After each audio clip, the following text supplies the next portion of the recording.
entrevistada de hoje do podcast da Alesp é a deputada Márcia Lia, do PT, que vem mais uma vez aos nossos estúdios. Muito obrigada.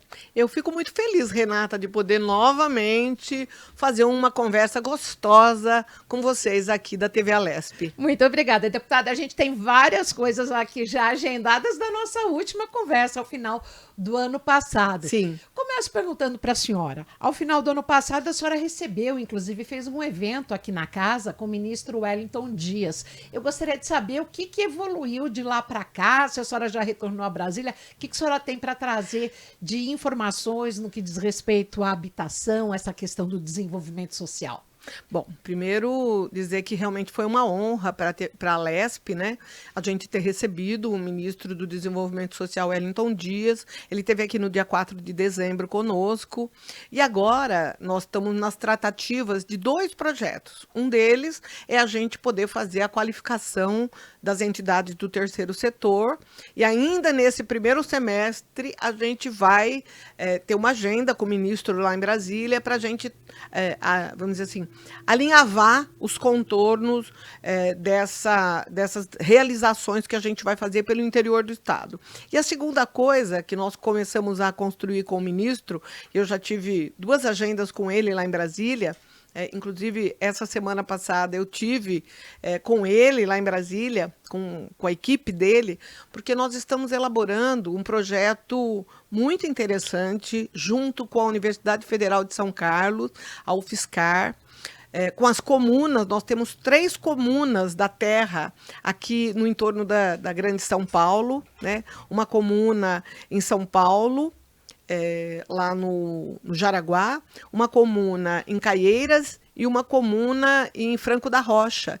E do debate da produção de alimentos saudáveis, a gente está com um projeto elaborado, prontinho para aprovação do ministro, e os técnicos e os professores da Universidade Federal de São Carlos, do campus da Lagoa do Sino, no Buri, em Buri, a cidade de Buri, né, eles estão junto conosco num projeto muito audacioso que pretende ser um projeto piloto para que depois, se der certo aqui em São Paulo, a gente possa levar esse projeto para outros estados da federação. A ideia é que a gente possa utilizar, que é muito legal, Renata, tecnologias sociais que são desenvolvidas pelos pesquisadores da Universidade Federal de São Carlos. Comunidade científica. Exatamente, é muito legal.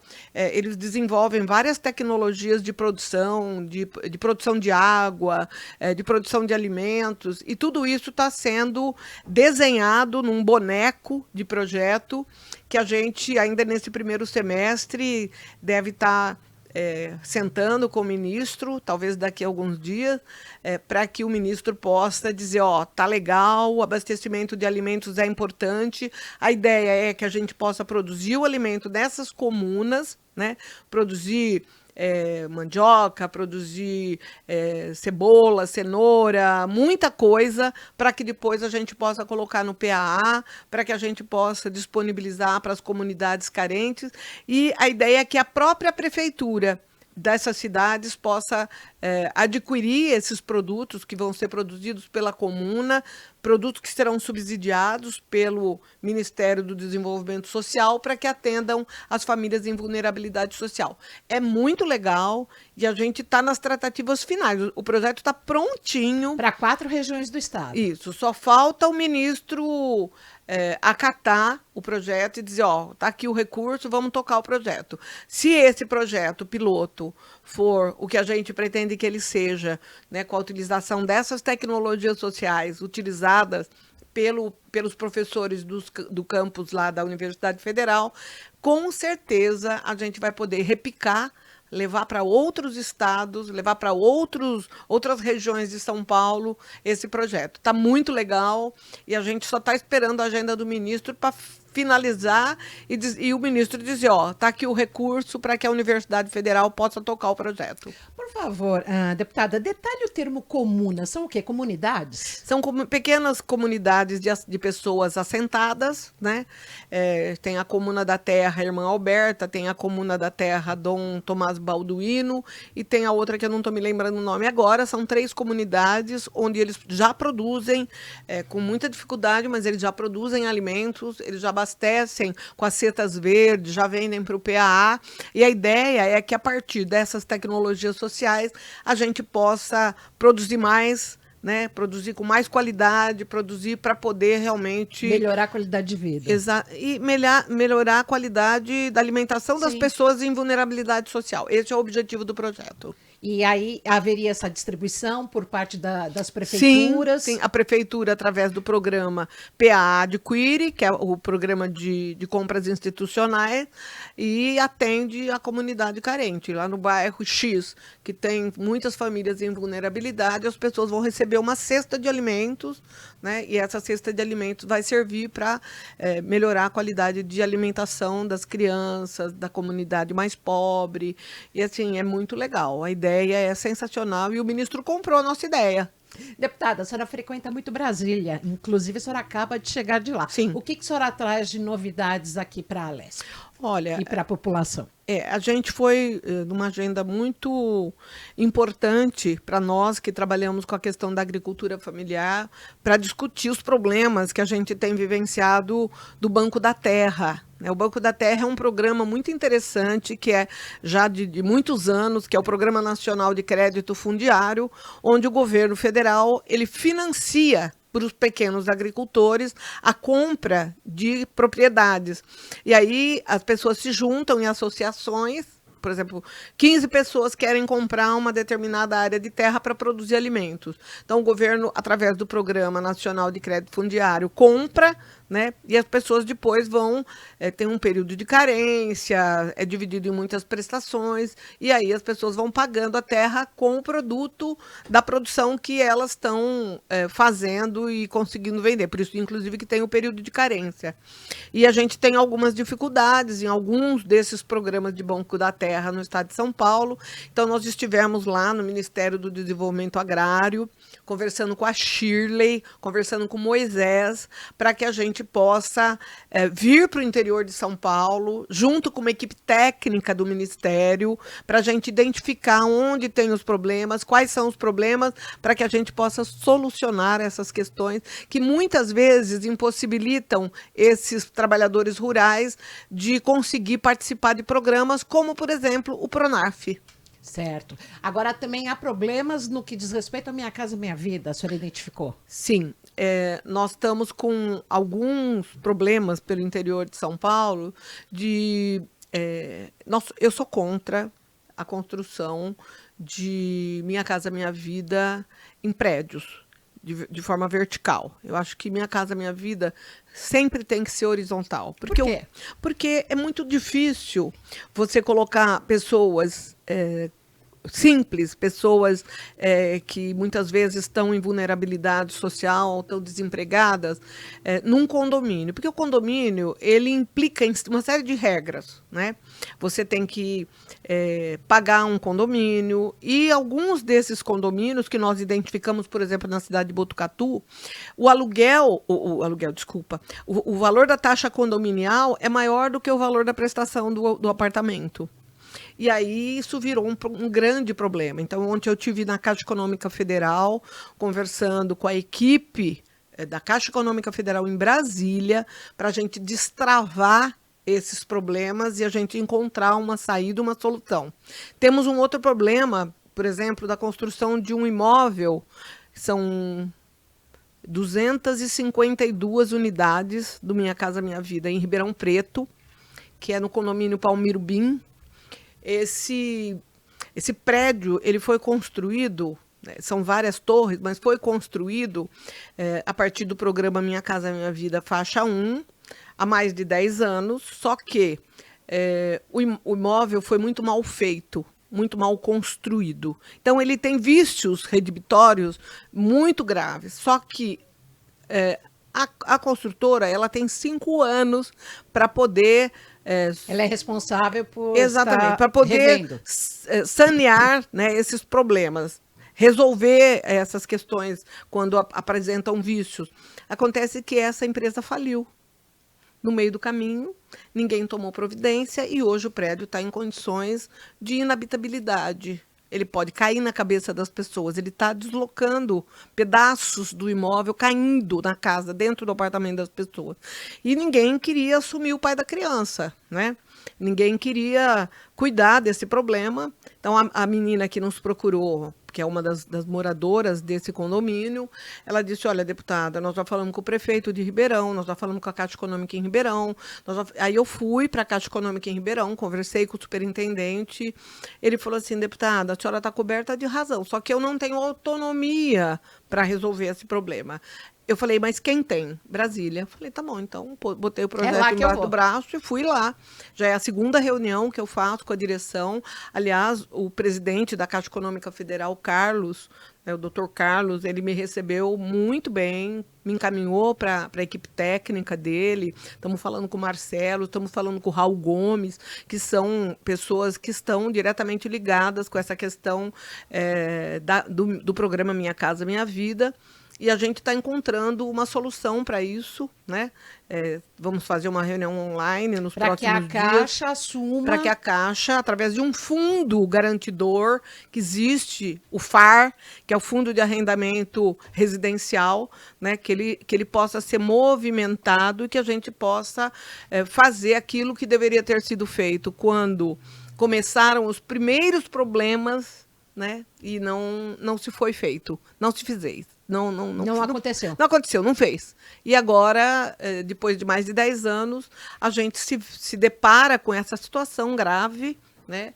As famílias desesperadas, são muitas famílias, e a gente está cuidando disso. Já tem, inclusive, processo judicial, o Ministério Público está envolvido, o juiz está envolvido, e mas a gente está tendo... E aí o tijolo está caindo. Exatamente, a casa está caindo.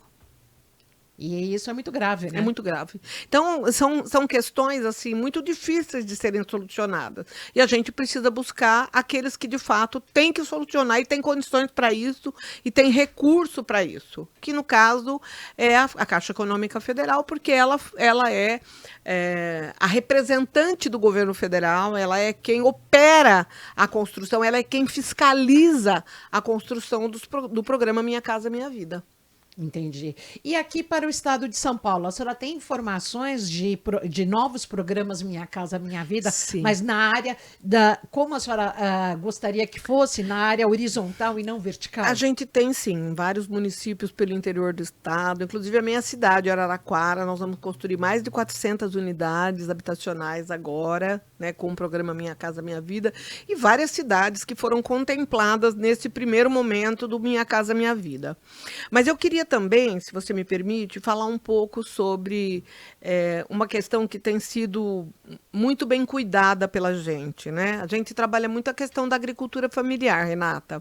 E aí a gente está trabalhando a questão da produção de peixes, a questão dos nossos rios, a questão ambiental. A gente viu o que está acontecendo lá no Rio Grande do Sul, né?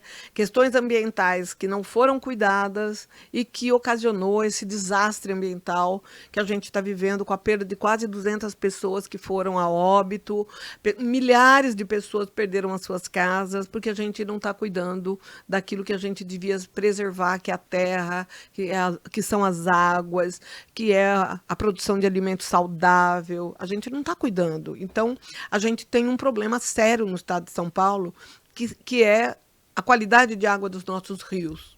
Os nossos rios estão com muita dificuldade, porque estão todos poluídos. O Rio Tietê, na região lá próxima da minha cidade, Novo Horizonte, Borborema, ele está totalmente poluído, com bactérias. Então, assim, a mortandade de peixes é um negócio absurdo, peixes enormes, peixes lindos que poderiam ser consumidos por nós, porque é um alimento saudável e a gente não está conseguindo. Então, nós criamos, e aí eu quero agradecer né? O pessoal do governo do estado de São Paulo, na pessoa do Edson Fernandes, na pessoa do secretário de Agricultura, o PIAI, porque a gente criou um grupo de trabalho, né, onde participa a CETESB, onde participa a Câmara Setorial, onde está participando o pessoal do Instituto da Pesca, onde está participando a Secretaria de Agricultura. Para incentivo à piscicultura. Sim, onde participa também as concessionárias das usinas hidrelétricas, porque são essas concessionárias que são responsáveis por colocar os alevinos para a produção de peixes nos rios. Então, assim, a gente tem feito um embrião de um projeto onde a gente pretende começar a discutir esses problemas da qualidade da água, da produção de peixes e das escadas, porque muitas vezes na Piracema o peixe não consegue subir para se reproduzir, as escadas têm problemas, né? Nós estivemos conversando lá em Brasília também com o Rodrigo, que é o presidente nacional do IBAMA. Levamos essas questões para o IBAMA, porque os rios federais eles ficam sob os cuidados, a fiscalização do IBAMA, e os rios estaduais da CETESB. Então, nós queremos, na última reunião, nós convidamos o IBAMA participou com 2 técnicos excelentes. Então, a gente tem feito várias reuniões para a gente poder identificar os problemas e corrigir esses problemas, para que a gente possa ter produção de peixes e que esse peixe possa ser colocado na merenda das nossas crianças, para que o peixe chegue no supermercado mais em conta, né? E que a gente possa recuperar a água dos nossos rios, né? Então, o Rio Paranapanema, o Rio Paraná, o Rio Tietê, muitos afluentes desses rios precisam ser olhados com muito carinho. Então, a gente esteve lá conversando com o Rodrigo Agostinho, que é o presidente nacional do IBAMA, que é uma graça de pessoa. Fomos muito bem recebidas, ficamos mais de 1 hora lá conversando sobre a questão ambiental, sobre a questão dos peixes, sobre a questão das abelhas, da apicultura. Nós também trabalhamos junto com os apicultores, fizemos uma reunião muito boa aqui na Assembleia Legislativa com todos aqueles que entendem de apicultura, né, com os produtores do mel. A gente vai ter um programa de levar mel à merenda, não é? Exatamente. A gente já abriu esse espaço, já fizemos uma reunião com a Conab para levar o mel para merenda. E a gente vai ter um congresso de apicultura na cidade de Aparecida do Norte, agora em novembro, né, que nós vamos participar, nós estamos programadas para participar, para a gente poder fomentar esse mercado, para a gente poder conversar com aquelas pessoas que estão pulverizando as produções agrícolas da cana, da soja, com muito veneno, através da pulverização aérea. Nós temos também construindo um grupo de trabalho junto com a Secretaria Estadual de Agricultura para a gente discutir. Hoje há um mecanismo, há uma forma de você pulverizar o agrotóxico nas plantações com um drone, e não mais com o avião, porque o avião ele joga o veneno e o vento bate e leva para outros lugares o veneno e mata a produção dos pequenos agricultores, mata as colmeias de abelha, e a abelha é um animal extremamente importante na reprodução da vida. Então, nós não podemos permitir que matem as nossas abelhas. Então, nós estamos fazendo o debate da apicultura, o debate da piscicultura, o debate do meio ambiente, da qualidade do rio, o debate, e aí eu quero falar sobre isso também, não sei ainda quanto tem o nosso tempo. Não, temos. Mas eu quero falar um pouco sobre algumas plenárias que a gente tem feito pelo estado de São Paulo. Já fizemos 2, uma em Monte Alto e outra em Novo Horizonte, para a gente conversar com os pequenos agricultores, com o Banco do Brasil, com a CAT, com o INCRA, quando o INCRA tiver assentamentos na região, para a gente entender qual é a dificuldade que os nossos pequenos agricultores têm para acessar crédito no Banco do Brasil, na Caixa Econômica, no Sicredi, através do PRONAF. O PRONAF é um programa nacional de recursos que são disponibilizados pelo governo federal para agricultor, o pequeno agricultor. Nós já conseguimos lá em Monte Alto fazer com que 2 agricultores conseguissem acessar esses recursos, assinar os contratos, né, que é a partir dessa iniciativa que nós estamos tendo de fazer com que os órgãos estaduais e federais possam resolver as questões de pendências documentais, porque a pessoa chega no Banco do Brasil... Porque uma coisa, dá licença, deputada, interrompê-la. Uma coisa é Brasília divulgar que está tendo crédito. Outra coisa é eu, pequena aqui, ter acesso, conseguir chegar ao banco, saber os documentos. Então, um dos documentos que é condição sine qua non, sem a qual o agricultor não acessa, é a famosa CAF, que é a Certidão de Agricultor Familiar. Ele tem que ter um documento que o habilite como agricultor familiar. E como é que eu tiro esse documento? Exatamente. Esse documento ele tem que ser disponibilizado ou pela prefeitura ou pela CAT, né, que é o órgão da Secretaria de Agricultura, que tem habilidade para poder dispensar esse documento. Ele pode também conseguir esse documento no ITESP. Tem alguns órgãos que são habilitados à concessão desse documento. E aí... nós estamos fazendo essa mediação entre o pequeno agricultor, o Banco do Brasil e a entidade que tem a obrigatoriedade de conceder esse documento, porque é um tipo de uma buscativa. Né? Nós chamamos todos os agricultores para uma reunião, onde estaremos todos presentes, né? Tem lá um cafezinho, um bolinho, um chazinho, e a gente vai conversando e as pessoas vão entendendo qual é o processo. O Banco do Brasil fala, olha, nós temos disponível o Pronaf Jovem, o Pronaf Mulher, o Pronaf A, o Pronaf AC, o Pronaf B. São várias modalidades de possibilidades que as pessoas têm para acessar recurso, para poder melhorar a produção. Por exemplo, tem um desses contratos que a gente conseguiu resolver lá em Monte Alto, é muito legal. O sujeito conseguia molhar a plantação dele com mangueira.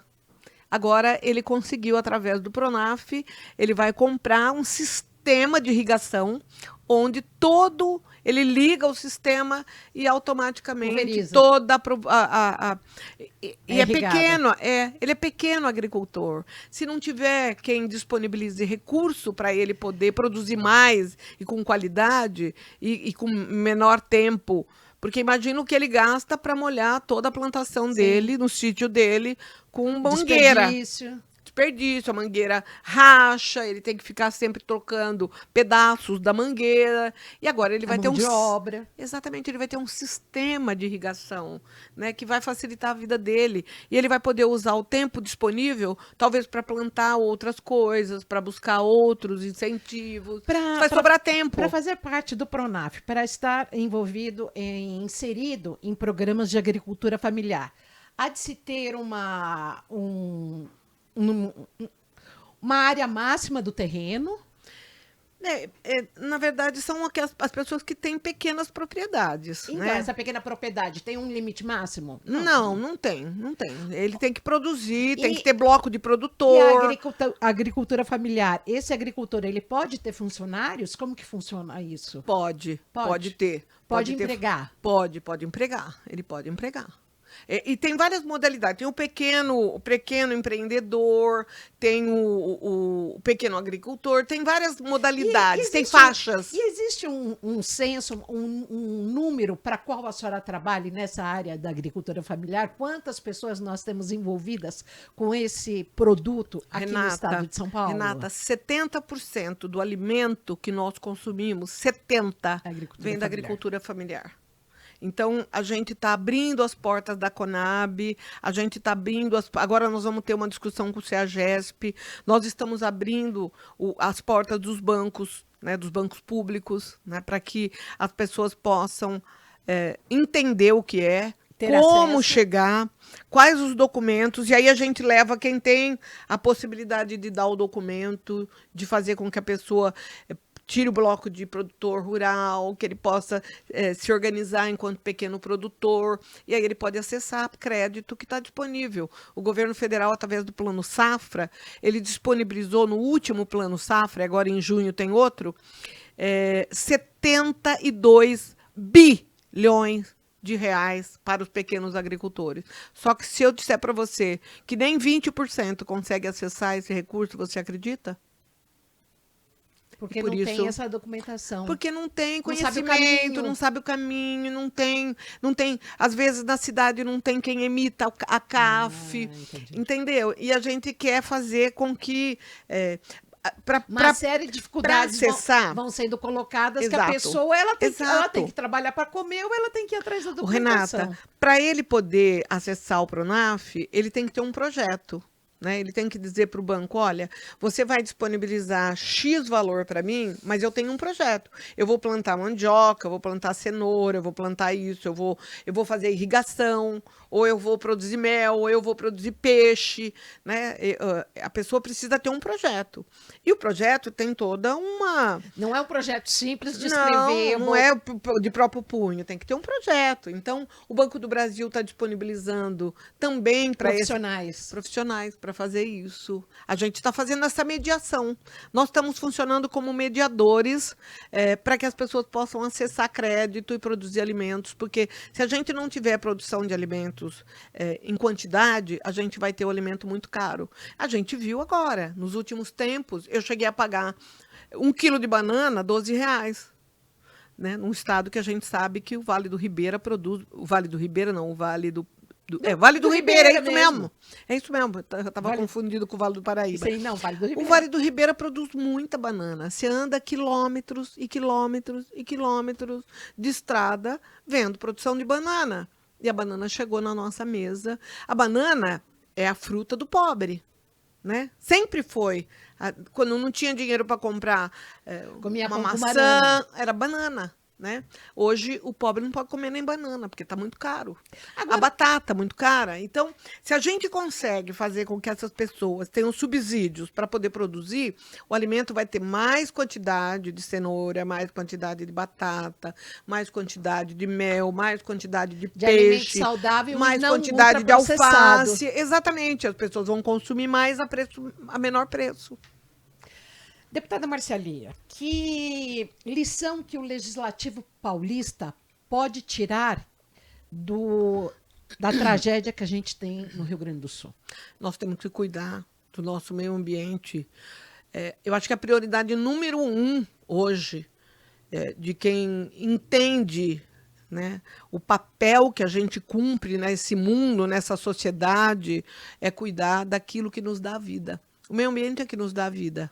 Nós precisamos cuidar da vida, nós precisamos cuidar da água, nós precisamos cuidar dos alimentos, nós precisamos cuidar para que o veneno não seja um fato de mortandade das pessoas e dos peixes, e nem seja algo que fomente doenças. Né? Então, nós precisamos diminuir a quantidade de veneno nos alimentos, nós precisamos cuidar da água, nós precisamos cuidar da terra, nós precisamos cuidar das pessoas, nós precisamos cuidar dos animais, da fauna, da flora, nós temos que cuidar do que nos mantém vivos, porque se a gente não cuidar daquilo que nos mantém vivos, a vida humana ela vai perecer.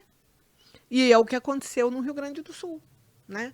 A gente viu a tragédia que foi a situação de mais de quase 200 pessoas que foram a óbito por conta das enchentes. O estado do Rio Grande do Sul está completamente falido, destruído. Né? As pessoas perderam até a referência de vida, perderam as fotografias da história da sua vida, perderam a casa, perderam os móveis, perderam... eu fico imaginando, eu tenho algumas coisas que eu trago. São caras. Exatamente. Um enfeite que eu trouxe de uma viagem, uma toalhinha que eu ganhei de presente da minha sogra. Né? São coisas que eu levo para minha vida. Crochê, uma peça pela mãe, pela avó. Exatamente. As pessoas perderam a identidade, perderam tudo por conta da falta de cuidados que nós não tivemos com o meio ambiente. E outros estados da Federação Brasileira podem ter também a mesma situação, se nós não cuidarmos do meio ambiente. A gente anda, eu viajo muito pelo interior do estado, muito. E assim, é cana de açúcar, é cana. Cana e soja, né? Cana e soja. Mas pelas minhas passagens pelos municípios, é muita cana de açúcar. muita cana-de-açúcar, não tem uma árvore, não tem um... Que satura o solo. Vai acabar, vai virar um deserto o estado de São Paulo. Ou a gente entende o nosso papel nesse mundo para cuidar do meio ambiente, né? Para cuidar dos rios, para cuidar da água, para cuidar dos peixes, para cuidar das abelhas, para melhorar a condição de habitabilidade nossa no estado de São Paulo, ou já nós vamos ter o estado de São Paulo tendo também uma tragédia. Deputada, nós estamos chegando ao final do podcast, mas eu gostaria que a senhora falasse. A senhora está em seu 3º mandato. Que balanço a senhora faz desse seu primeiro ano da 20ª legislatura? Olha, eu acho que a gente vem amadurecendo os nossos projetos. Por quê? Porque no primeiro ano a gente chega e a gente começa a entender o que é a Assembleia Legislativa, como é que a gente pode contribuir com o Estado, e a gente faz os projetos e elabora o que é possível de ser feito, e a gente fez muita coisa na área da agricultura. No segundo mandato, a gente maturou aquilo que a gente produziu no primeiro e foi muito bom, e a gente foi aprendendo, e agora nós estamos colhendo os frutos de tudo aquilo que a gente produziu ao longo desses 2 mandatos. Então, o primeiro ano do terceiro mandato, ele tem sido para nós uma experiência incrível, né, da gente colher frutos daquilo que a gente plantou. A gente planta coisa boa, a gente colhe coisa boa. Eu costumo dizer que quem planta arroz, colhe arroz. Quem planta o bem, colhe o bem. Quem planta o mal, colhe o mal. Então, a gente tem feito uma produção muito eficiente, muito eficaz e muito próxima da população que mais precisa, e os frutos eles estão começando a aparecer. E eu estou muito feliz. E o sorriso de satisfação, tanto o sorriso quanto seus olhos dizem isso. Exatamente, é isso. Muito bom. Deputada Márcia Lia hoje foi a convidada do podcast da Alesp, aqui, deputada do PT, presente aos nossos estúdios. Muito obrigada pela sua participação. Renata, muito obrigada, sempre muito carinhosa em receber os deputados e as deputadas aqui. Eu fico muito feliz, estou à disposição. Parabéns, TV Alesp, parabéns ao podcast da Alesp. Muito obrigada. Volte sempre ao podcast da Alesp. Tem sempre um episódio inédito toda semana, todos os dias aí às 20h. Temos o podcast, temos o Bastidores, também o podcast da Polícia. Fique ligado aqui na Rede Alesp. Até mais.